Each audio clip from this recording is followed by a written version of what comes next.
So as we're going to move on and talk about video now, and capturing audio is an essential part of filming video, let's start setting up the camera by bringing up the Rode Videomic Pro, which I've got down here. Okay, to set it up, you just slot that into the hot shoe mount here. Let's just try and get it in. And then you tighten up this dial here until it clamps down. That's nice and tight. Then you get the mini jack and open up the flap. And that goes into the bottom terminal, which is just there. And plug that in fully. Don't forget to turn the microphone on at the back here and make a habit of looking for that green light, because it's really easy to forget to switch the microphone on. If you do forget, you'll end up with no audio at all, because by just plugging in an external microphone like this, you automatically disable the camera's built-in mic. This is the inbuilt mic here. There's one there and one there. And it's really low quality mic. I'd never record my audio using an inbuilt mic like this unless I just wanted to get some reference sound. As I've already mentioned, sound is an extremely important part of video production. It really is as important as your images. But DSLRs like the 700D aren't primarily designed for shooting video. They're designed for taking still photos. As such, audio recording is more of an afterthought than anything else, and there are several limitations which I'll talk more about in a moment. The Videomic Pro does overcome these limitations to some degree. But if you want to record really good quality sound when you're shooting with a DSLR, you need to use professional XLR mics connected to a separate audio recorder. So let's finish setting up the camera for movie recording. To get into the right mode, you need to push this power switch up to the camera icon, which is here. So if I switch that up, when you do that, you might notice that the live view is automatically activated. And you'll also notice that the aspect ratio changes on the back of the camera there. This camera records HD video in the standard 16:9 ratio, which is more rectangular than the 3:2 ratio that most cameras like this use for still photos.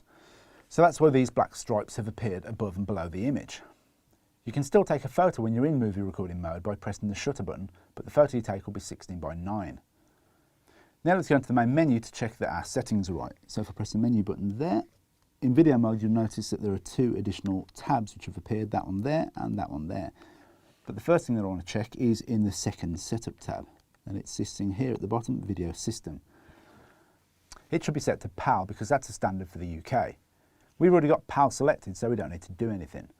Now let's navigate over to the second video tab, because we want to look at this one here, movie record size. This will determine the frame size as well as the frame rate for your video. If we press set, we can look at the different options. So if I press the set button now, for high definition video, you want a frame size of 1920 by 1080. That's 1920 pixels running horizontally across the screen by 1080 pixels running vertically. As for frame rate, that refers to the number of individual frames or shots taken by the camera every second to create your video. 25 frames per second is the standard in PAL areas, although you could choose 24 frames per second for a dreamier, more filmic look. This camera also offers 50 frames per second in that option there. But this is only at the smaller 720 HD frame size, which means the quality isn't going to be as good as full HD. There's no need to choose this frame rate unless you're shooting fast moving objects like in sports, or unless you want to create a slow motion effect with your footage in post-production. I'll just stick with the standard 1920-25 for now. So if I select that and then I press the set button, like so, that's set. Now let's move down to the sound recording option and select it. So if we go down and press set, this screen shows us the sound recording options. This is the audio meter at the bottom here, and these bars are registering the sound that the microphone is picking up. As you can see, they're jumping up and down as I speak. There are two bars because there are two channels of audio, one for the left ear and one for the right. At the moment, this option here, sound rec or sound recording, is set to auto. This means that the camera is controlling the audio levels for us. That is, it's registering the sound it can hear and adjusting that audio signal to give us what it thinks is a consistent audio level. As you can see, the sound of my voice is pushing the bars up quite close to the top of the meter. The aim with audio is never to hit the top of the meter, because that's when your sound will clip and sound distorted. In auto, the camera will consistently work to make sure that that doesn't happen, applying a limiter when the sound's too loud, and this is a good thing. But on the downside, when you're in auto, the camera also boosts levels when they're too quiet, which can result in a lot of background hiss.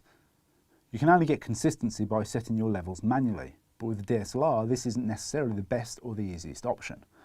Before I explain why, let's have a go at switching the camera over into manual audio. So if I press on set and then navigate down to manual and then press set again, you notice that that activates this record level option here, which I'll just navigate to, so that one there.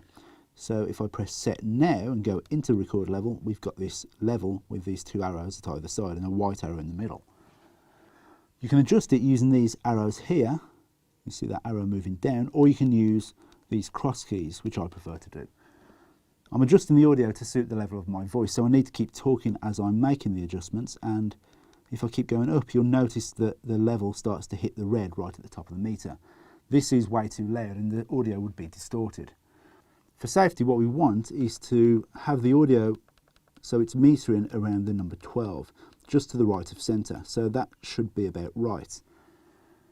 On a camera designed for shooting video, you'd have an audio meter like this one permanently displayed on your monitor. You'd also have an easy way to adjust your levels according to the change in sound environment, and you'd have a way to plug a pair of headphones in so you can listen to what you're recording. But on a DSLR you don't get any of these things, which is why sound on a DSLR can be a little difficult to work with. This audio meter here is hidden away in the menu, and you can't adjust your levels without fiddling around like we've just done. Also, there's no headphone jack, so you really have no way of knowing what's going on with your audio after you've completed the initial setup. As such, I can't recommend setting your audio levels manually unless you've got a controlled shooting environment and you know the sound that you're going to be recording is going to stay relatively consistent. So a sit-down interview or something like that would be fine. Otherwise, you might want to stick with auto. Having said that, if you can set your levels manually, apart from ensuring consistency, there is another big advantage. You can deal with the hiss, which is one more thing that makes recording sound on a DSLR problematic. It's a consistent background noise that comes from poor internal audio circuitry on most DSLRs. To reduce that hiss, you need to use an external microphone like this Rode video mic here.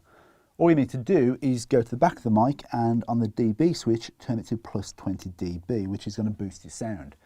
Next, you need to go to the camera's audio levels menu, which is this one here, and the signal is now registering right up at the top and it's going red. So you need to dial that down until it's just to the right of centre around the 12 dB mark. So if I keep talking now, that's about right. So as you can see, it's quite low. By dialing the audio down in the camera and boosting the audio in the mic, you're effectively handing responsibility for amplifying the audio over to the Rode video mic, which is better equipped for the job, and as a result you're bypassing the poor audio circuitry of the DSLR, which would normally produce that hissy background noise. This only works when you set your levels manually. If you're in auto, don't try boosting your mic sensitivity because you'll just make your audio noisier and more inconsistent than ever. So as we're in a controlled environment now, I'm going to leave this audio set to manual for the time being, and as we've got the camera all set up for video, let's leave the menu and talk about shooting. So firstly, some basics. When you're shooting video, the way you handle the camera is very important, and it's very different from the way that you handle the camera when taking photos. Firstly, if you've never shot video before, you should bear this in mind. Photos can either be landscape, which is horizontal, or portrait, which is vertical. But with video, you should always shoot with the camera held horizontally.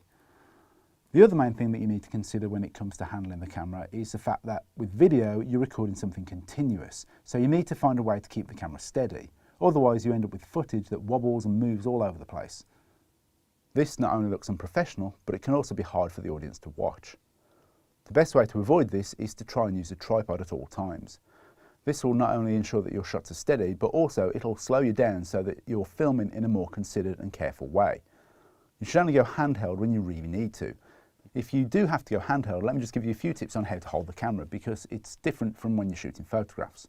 One of the main reasons for this is because the viewfinder is deactivated when you're in video mode, so you have to use this monitor at the back to view what you're shooting. I'd also recommend that you take the monitor out of the recess and twist it around like this so you can hold onto it. You don't really need to hold onto the lens unless your shot requires a change in focus. And then, so if you're holding onto the viewfinder like that, your other hand is holding onto the body of the camera as normal. So that's 2 points of contact, but you need 3 to ensure any kind of stability. For that, I'd use a strap. So let me just take off this. So if you put the strap around your neck, and then hold the body as before, and then make sure you pull it taut so the whole thing is braced. The other thing you can do is drop your elbows into your body, which will give you a little bit more stability. Finally, try and keep the lens as wide as possible, so you don't want it zoomed in at all. If the lens is zoomed in, any small movements will be amplified in your shot. Also, make sure that you've got the image stabilizer turned on, as this will help eliminate any slight handshake. Handheld shooting can be very tiring, and holding the camera steady for any lengthy period of time takes practice and stamina. If you have a lot of handheld shooting to do, you may want to invest in some kind of shoulder rig or handheld stabiliser. This would not only make it easier to keep your shot steady, but also to film for longer durations of time. Handheld shooting is also hard because it's tempting to just keep moving the camera around all the time, but you really can't do that. You have to hold your shot steady and let what's happening in front of the camera be the focus, not the camera movements. And if you do move, there has to be a reason for it. To stop me from being distracted and moving around all the time, I try to hold a shot for a set period by counting up to 15 in my head and then smoothly adjusting my position to another shot. That way I can ensure I've got a nice steady shot that smoothly shifts into another nice steady shot. Unsteady footage is not the only thing that might prove to be distracting for your audience. Changes to things like exposure, focus and white balance are also undesirable. What you want to aim for is consistency. And although that's not always possible on your audio with a DSLR, it is with your visuals. And you do that by keeping everything set to manual. So let's explore that for a bit now. If I take this off and if I switch it to manual on the mode dial and just place it on the table. One of the most important things that you can keep constant when you're shooting video on a DSLR is this, your shutter speed, which is that number there. People often get confused between shutter speed and frames per second. Frames per second, otherwise known as frame rate, is how many individual frames or shots the camera takes within each second. When these shots are played back one after another, they look like a continually moving image, and this is the illusion of film. Shutter speed, on the other hand, refers to how long the shutter opens to take each of these individual frames or shots. There's a general rule of thumb when you're shooting with a DSLR, and that is to keep your shutter speed at double your frame rate. So as we're shooting at a rate of 25 frames per second, we should set our shutter speed to 1/50th of a second, which is what it's set to right now. This will give us the most comfortable viewing results, and if you don't stick to 50, you're not going to completely ruin your footage, but it will look different. If you set a higher shutter speed, the footage will feel more choppy, and if you set a lower shutter speed, you'll get more motion blur. But unless your aim is to achieve a dreamlike feeling or to make your video look like an intense action film, it's best to stick with 50. Sticking to a shutter speed of 50 means that you have to control your exposure using the aperture and ISO settings. These settings are often sufficient to expose your shot correctly, but if you're ever in a very bright environment, you may need to put a neutral density filter or an ND filter onto your lens to reduce the amount of light that comes in. Just to show you one, this is an ND filter, and it's basically a pair of sunglasses for your camera. So I'll just put that down. With your exposure set manually, you have complete control over your image, and the camera won't make any adjustments that you don't want it to. But you are going to have to keep an eye on things within your scene, so that you're able to make necessary adjustments to your exposure. For example, if the light in your scene changes or if you move from one location to another.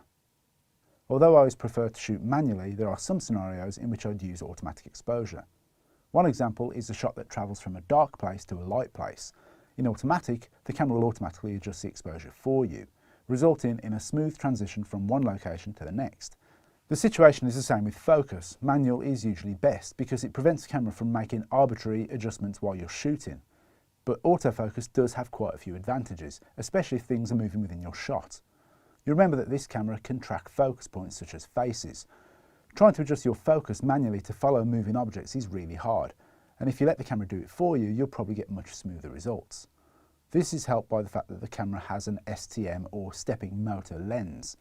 This means that it changes focus for you quietly and smoothly, so it doesn't disturb your recording.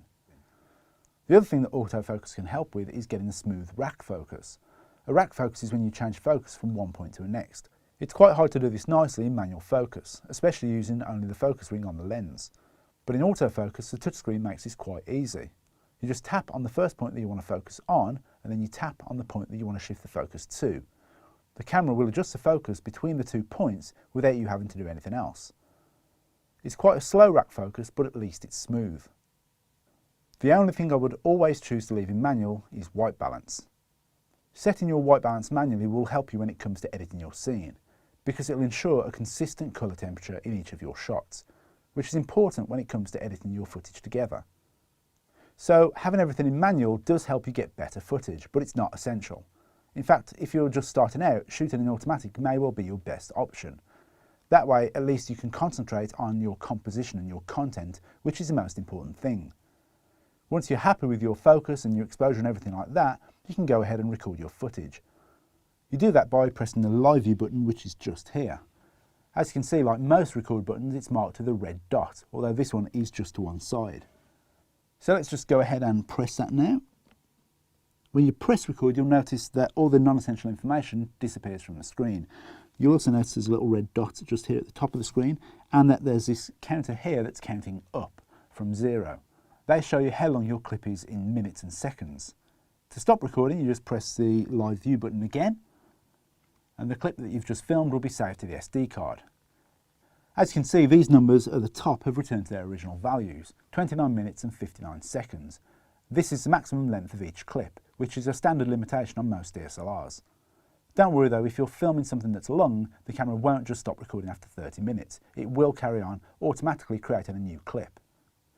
This number here, next to the maximum clip length, indicates the amount of photos that you can take given the amount of space on your SD card. Talking of SD cards, for video, you need a card with a large storage capacity, so you can record for a good length of time. In this camera, we've got a 64GB card, which, as I mentioned before, is big enough for 3.5 hours of HD footage. So if I turn the camera off, and if I take the card out, wait for it to finish. Okay, pop that, take it out. You need to make sure that the card is class 6 or above, and you can see that by looking on the front of the card. Here it says 64GB and then there's 10C, so that's a class 10 card. This refers to the minimum write speed, so class 10 will give you a minimum write speed of 10 megabytes per second. Anything slower than class 6 won't be able to write fast enough, so always check to make sure that the card that you're using is able to cope with the demands of HD video. Okay, so let me just put this SD card back in and turn the camera on, because next I want to go over how to review your footage. So turn the camera on and then turn it into movie mode. To review your clips, you just press on this blue playback icon, which is here, and if I press that, I'm presented with the last clip that I shot. You can scroll through the clips in exactly the same way that you would photos, and to play a clip you simply press on the big arrow in the centre of the screen, so that's this arrow here. Or you can press the set button, which brings up the control panel at the bottom of the screen. The blue play icon is highlighted, and you can navigate to all the other icons by pressing on the control keys, either left or right. Okay, so let's try this clip. If I press play, as it's playing, you'll notice that there's this blue bar at the top of the screen which shows your progress, and then these numbers next to the bar shows how long the clip has been playing for. If you press the set button or tap on the screen, the clip will stop, and you'll be presented with all the controls at the bottom of the screen again. This icon here, up here, is for volume control, which you can do by tapping on the screen or by using this dial here. So if I dial up or down, you'll notice that the volume increases and decreases. And then the menu icon, if you tap on that, that will take you back to shooting mode. This icon here is for volume control, and you can adjust this on the screen or with this main dial here. If I dial it up and down, you'll notice that the volume increases and decreases. The menu button here will take you back to all your clips, and then down here you've got this scissors icon, which is for in-camera editing. I'm not going to go into that though, because it's really not something that I'd recommend that you do. If you want to edit, do it on a computer, just because it's much easier. Then we've got the playback controls at the bottom of the screen. When you press them, they tell you what they're going to do. Like this one, if I press it, it says slow motion, which is really useful if you want to carefully review something. If I press stop on that now, I'll let you explore these controls in your own time, as they're pretty self-explanatory. Finally, to exit playback, you need to press on this blue button down here.